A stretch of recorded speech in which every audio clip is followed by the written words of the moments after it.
el jurista, nuestro jurista de cabecera, Francisco Álvarez Martínez, con quien vamos a conversar sobre en la jerga bancaria y en el derecho procesal penal. Se conoce muy bien esta palabra que les voy a mencionar en este momento, pitufeo. La misma no tiene un buen referente. ¿Y qué es el pitufeo? ¿Se puede enfrentar exitosamente y sin trabas?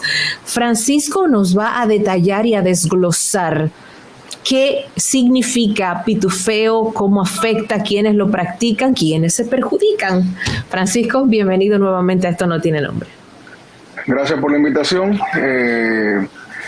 Y bueno, no, yo pienso que antes de definir lo que es el pitufeo, lo principal sería entender qué trata de evitar el pitufeo. Y básicamente la ley y las normas generan una serie de indicadores que obligan, por ejemplo, a los bancos a realizar alertas o a compartir información con la administración pública dependiendo de algunas actividades. Me explico.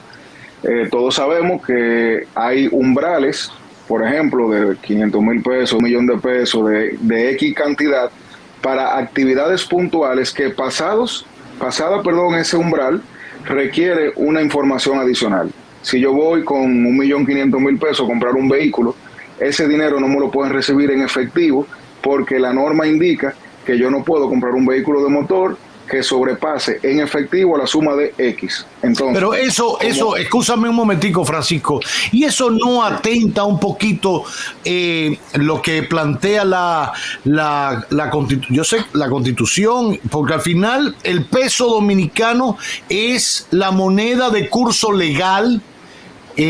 Nadie ha dicho que para usted hacer una transacción tiene que hacerla a través de un banco. Eso no es obligatorio. Al menos yo creo que pudiera entrar en cierto... Lo digo porque, como tú dices anteriormente, y es buscando evitar lavado, etcétera, pero no contraviene la norma de que el peso es nuestra moneda de libre curso y nadie puede ponerle óbice a eso. Sí, yo personalmente soy de lo que creo eso mismo. El problema está en que el Estado ha tomado una actitud desde hace décadas de, en lugar de enfrentar pormenorizado el ilícito, crear reglas generales para que sea uno, el ciudadano, el que le tenga que dar la información. Por ejemplo, el hecho de que a mí, dominicano, que pudiera tenerme dinero en efectivo porque me dio mi gana, o sea, yo puedo ir al banco ahora y sacar todo mi dinero y tenerlo en efectivo aquí, no se me debería poder impedir el uso de ese efectivo, sino que lo que se debe exigir es que yo justifique de dónde vino. Entonces, si no solo Francisco, no solo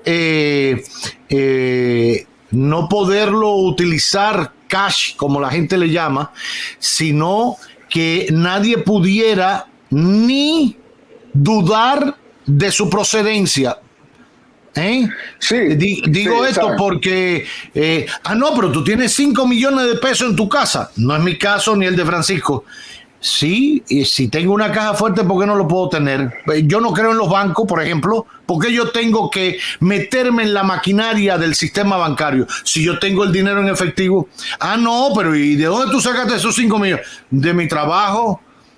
Bueno, pero es que la nómina ahora viene electrónica. No, a mí me lo tienen que dar en cachirulo y nadie puede dudar de que mi dinero es bien habido. Claro, y entonces ahí viene la práctica del pitufeo, que lo que busca es circunvalar, o sea, evitar, no dar esas alertas, dividiendo en muchas transacciones lo que sería una gran transacción.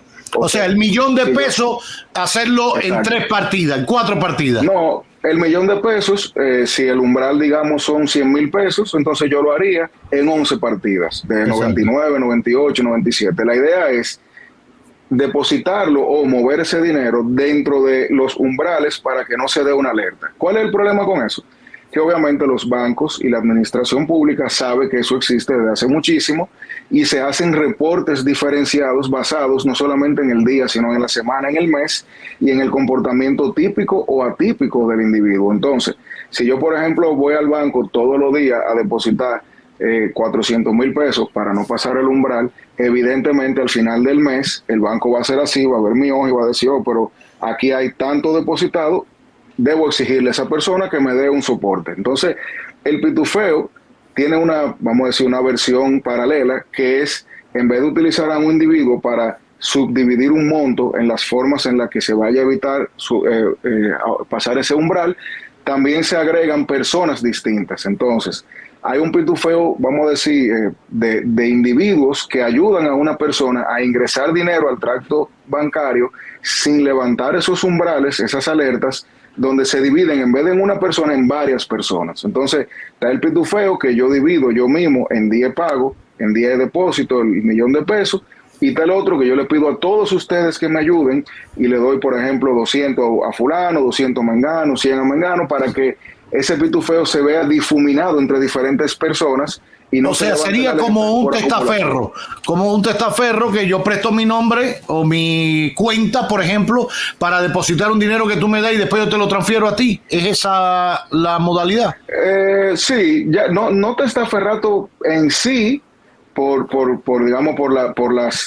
el testaferrato es un contrato existente en el derecho civil, pero yo sí diría que es una simulación, porque tú estarías utilizando a una persona para que finja que tiene unos bienes que eventualmente él te va a hacer llegar por la forma que sea. Y la forma puede ser literalmente sacarlo y entregártelo con el soporte de que vino de la banca, porque en nuestro país se tiende a interpretar, y no es así, que el hecho de que el dinero esté bancarizado ya es un dinero limpio.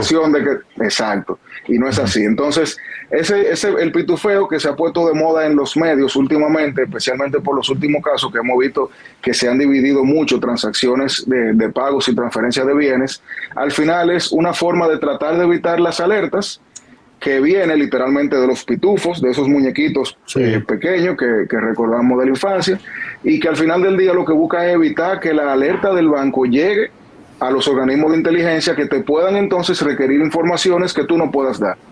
Ahora, por último, Francisco, la alerta, si yo subdivido ese dinero y entra a mi cuenta el $1,000,000 segmentado, como tú decías, en 99 con 80, etcétera, etcétera, todos los días o toda la semana, al banco...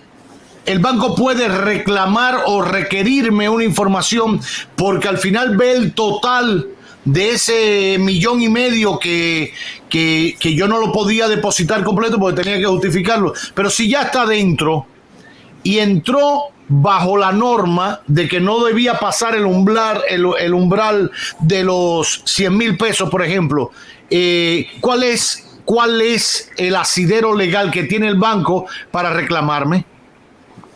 Mira, lo primero es el contrato de cuenta bancaria. Normalmente tiene disposiciones que ya cubren todo eso. O sea, esas disposiciones de debida diligencia, de información diligente y todo eso, normalmente están contenidas en los contratos que uno tiene con los bancos que uno nunca se acuerda.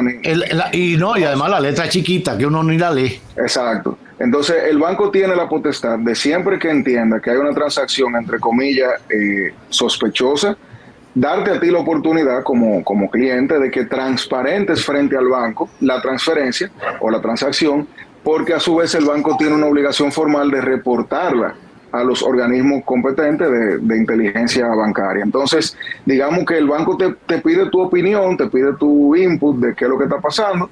Tú se lo das si quieres no se lo da. Sin embargo, al final del día esa información va a escalar porque ellos tienen esa obligación de informar a las autoridades para que entonces a raíz de eso, si tú no le diste esa información, pues pudiera ser que levante una alerta donde tú no quieres levantarla. O sea que sí, ellos tienen la potestad de pedírtela.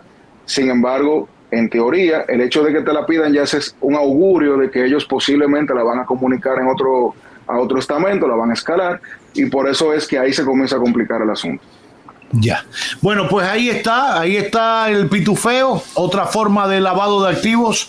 Hay que atender a esto para que muchos a veces ingenuamente caen en el gancho porque están ayudando a Natanael, que tiene unos millones que le llegaron ahí por otra vía, no sé qué. Entonces, cuidado con esto para no caer en una manera diferente, casi ingenua, de lavado de activos. Francisco, gracias por seguir dando luz y ayudando un poquito a nuestra audiencia a conocer, a tener otra perspectiva cultural del derecho y la abogacía en República Dominicana. Gracias, Francisco. Francisco Álvarez Martínez en este magazine que no Buen tiene provecho. nombre.